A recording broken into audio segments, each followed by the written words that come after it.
Je cherchais à sortir de la manière traditionnelle d'enseigner la philosophie et je suis passé par le cinéma en utilisant des extraits de films et en faisant pas vraiment des cours mais des présentations dans des cinémas avec des films de manière à transformer le cinéma en objet de recherche philosophique plutôt que faire un cours magistral habituel. Parce que les deux choses que j'aime le plus, c'est vraiment la philosophie, la littérature, ça va faire trois avec le cinéma.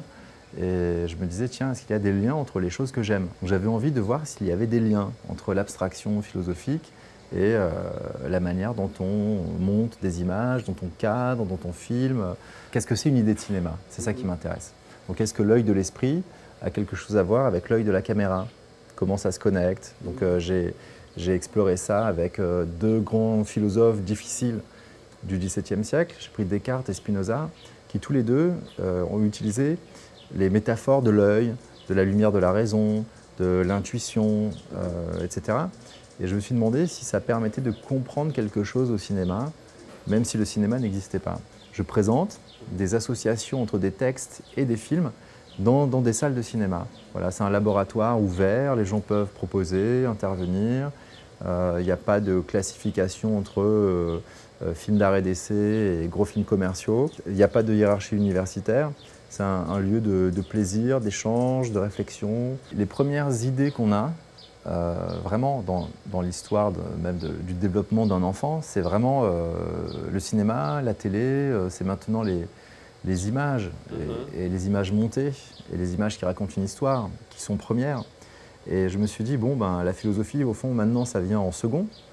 On est dans une culture essentiellement de l'image. Le livre, c'est quelque chose qui résiste, mais il faut l'aider. Alors que l'image, bon, ben, à la limite, il faut essayer d'y échapper. Et je me suis dit, bon, ben voilà, faut peut-être, au lieu de toujours dire que le livre est une résistance contre les images, de me demander comment on pouvait détourner les images et les faire retourner vers les livres. Donc quand les gens sortent de mes conférences où il y a des extraits de films, ils ont à la fois envie de revoir les films ou de les découvrir avec un regard qui pose des questions et qui n'est pas passif.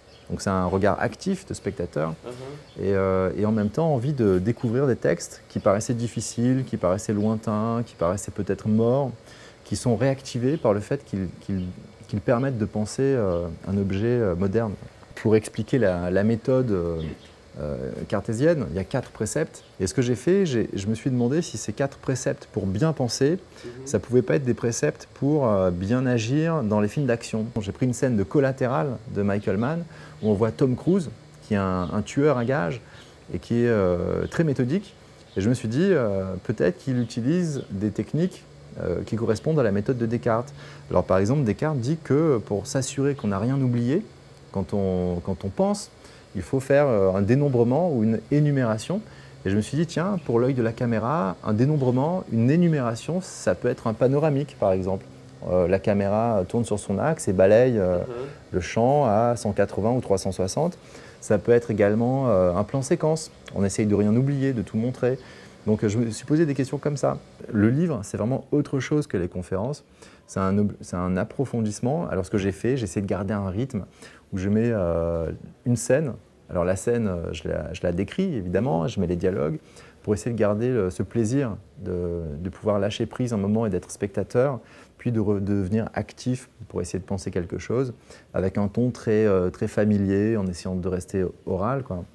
Et tout en allant assez loin. Je sais que si j'avais fait un travail universitaire, j'aurais peut-être pas découvert des choses aussi intéressantes sur Descartes et Spinoza, parce que le travail aurait été trop formalisé, alors que là, la grande liberté que me donne cette méthode fait que je peux aller beaucoup plus loin, parce que je n'ai pas de compte à rendre.